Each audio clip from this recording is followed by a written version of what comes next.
Rutherford ने जो alpha particles वाला एक्सपेरिमेंट किया था गोल्ड फॉयल के ऊपर, उसके जो कंक्लूजन्स थे वो क्या क्या थे, यानी उस एक्सपेरिमेंट के नतीजे में रदरफोर्ड ने क्या नताइज अख़ज़ किए, यानी क्या कंक्लूजन्स उसने निकाले, वो अभी हम डिस्कस करेंगे।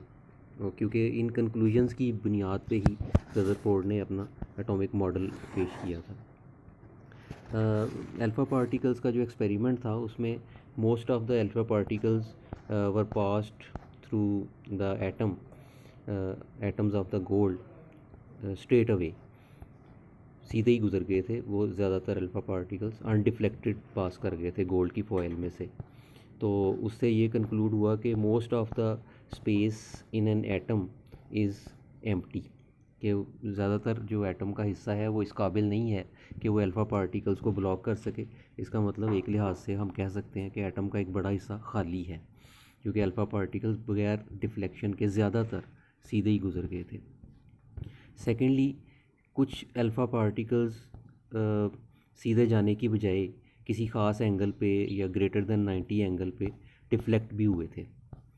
अब ये बड़ी इंपॉर्टेंट बात है कि कुछ अल्फ़ा पार्टिकल जो हैं वो डिफ्लेक्ट हुए हैं। इसका मतलब ये है कि एटम के अंदर कोई पॉजिटिवली चार्ज रीजन होगा, कोई पोर्शन होगा जिसने पॉजिटिवली चार्ज अल्फ़ा पार्टिकल्स को रिपेल किया होगा। तो वो इसी वजह से ये अल्फ़ा पार्टिकल्स की कुछ तादाद रिपेल हुई है। कोई छोटा सा positively charge portion definitely atom के अंदर मौजूद है जिसने अल्फ़ा पार्टिकल्स को डिफ्लेक्ट किया। थर्ड कंक्लूजन ये था कि चूँकि अल्फ़ा पार्टिकल्स खासे मैसिव होते हैं, हीलियम न्यूक्लियाई के बराबर इनका मैस होता है, तो उनको एटम में मौजूद इलेक्ट्रॉन्स जो नेगेटिवली चार्ज होते हैं वो डिफ्लेक्ट नहीं कर सकते। तो ये तीसरा कंक्लूजन था कि जो अल्फ़ा पार्टिकल्स हैं, positively charge massive alpha particles are not deflected by electrons. अब इन तीन कंक्लूजन्स की बुनियाद पे जो रदरफोर्ड ने एटॉमिक मॉडल पेश किया था वो अब हम देखेंगे वो क्या था। उस एटॉमिक मॉडल को भी मैं आपके सामने पॉइंट्स की शक्ल में रख रहा हूँ ताकि आप आसानी से उसे याद कर सकें और समझ सकें। तो पहला पॉइंट जो रदरफोर्ड के एटॉमिक मॉडल का है वो ये कि atom has a planetary model similar to solar system. जिस तरह सोलर सिस्टम में सूरज दरमियान में और उसके इर्द गिर्द प्लैनेट्स रिवॉल्व करते हैं, रदरफोर्ड के मुताबिक एटम का जो मॉडल है वो भी प्लैनेटरी है, like electrons are like planets revolving around the nucleus. Second point ये कि an atom is a neutral particle, कि ओवरऑल जो एटम है उसके ऊपर कोई चार्ज नहीं होता, वो न्यूट्रल होता है, क्योंकि इसके अंदर मौजूद जो पॉजिटिव चार्ज है उसको नेगेटिवली चार्ज इलेक्ट्रॉन जो हैं वो न्यूट्रलाइज कर देते हैं। तो overall atom is a neutral particle. तीसरा पॉइंट ये है कि the mass of an atom is concentrated in its central positively charged reason called nucleus, कि एटम का जो मैस है वो उसके सेंटर में मौजूद जो पॉजिटिवली चार्ज पोर्शन है उसमें है ज़्यादातर। Most of the mass of the atom is concentrated in its central part, जिसका नाम उसने न्यूक्लियस रखा।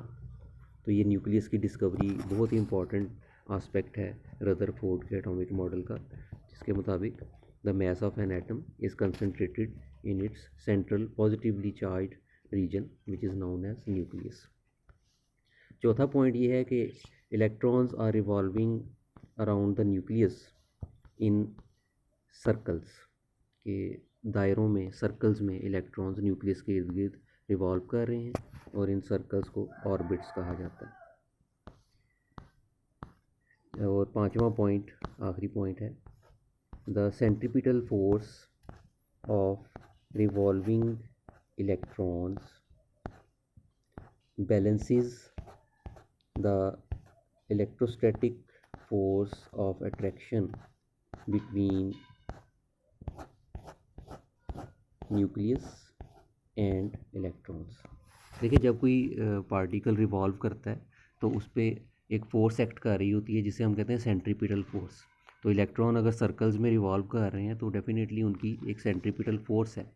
उस सेंट्रीपिटल फोर्स को जो इलेक्ट्रॉन और न्यूक्लियस के दरमियान फोर्स ऑफ अट्रैक्शन है, इलेक्ट्रोस्टैटिक फोर्स ऑफ अट्रैक्शन है, वो बैलेंस कर रही है। ये रदरफोर्ड का पांचवा पॉइंट था कि इलेक्ट्रॉन जो सर्कल्स में रिवॉल्व कर रहे हैं उनकी सेंट्रीपिटल फोर्स को इलेक्ट्रॉन और न्यूक्लियस के दरमियान पाई जाने वाली इलेक्ट्रोस्टैटिक फोर्स ऑफ अट्रैक्शन, देखें इलेक्ट्रॉन नेगेटिवली चार्ज है, न्यूक्लियस पॉजिटिवली चार्ज है, तो इनके दरमियान एक अट्रैक्टिव फोर्स होगी जिसको हम इलेक्ट्रोस्टैटिक फोर्स ऑफ अट्रैक्शन कहते हैं। तो वो सेंट्रीपिटल फोर्स को बैलेंस कर रही है। तो ये 5 पॉइंट्स हैं जो कि रदरफोर्ड के एटॉमिक मॉडल में पेश किए गए हैं, और इस तरह आपने इन पांचों पॉइंट्स को अच्छी तरह याद करना है। नेक्स्ट टाइम हम देखेंगे कि रदरफोर्ड के एटॉमिक मॉडल में क्या प्रॉब्लम्स थे जिसकी वजह से ये इसको चेंज करना पड़ा, और फिर बोहर का एटॉमिक मॉडल जो है वो हमें पढ़ना पड़ा।